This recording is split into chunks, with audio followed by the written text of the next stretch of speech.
দেখলে মনে হতেই পারে যেন পাহাড়ের ঝর্ণা সমতলে। লাগাতার ভারী বৃষ্টি, চরম দুর্ভোগ বাসিন্দাদের। জলপাইগুড়ি জেলার রাজগঞ্জ ব্লকের শিকারপুর অঞ্চলের রাজমাতাবাড়ি গ্রামে রয়েছে রেলওয়ে আন্ডারপাস।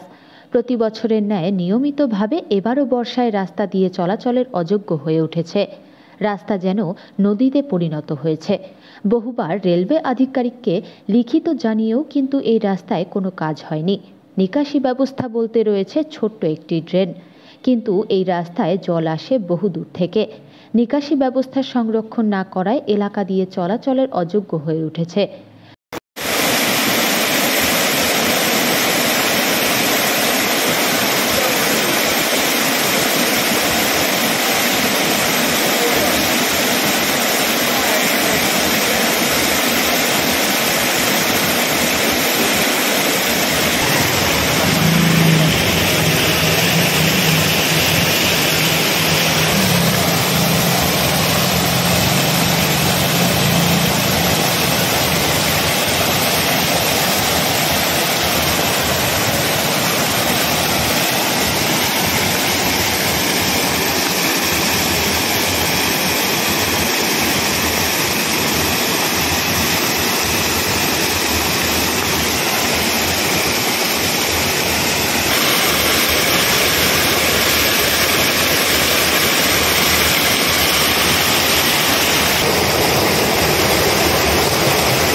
দাদা, নদী দিয়ে কোথায় যাচ্ছেন?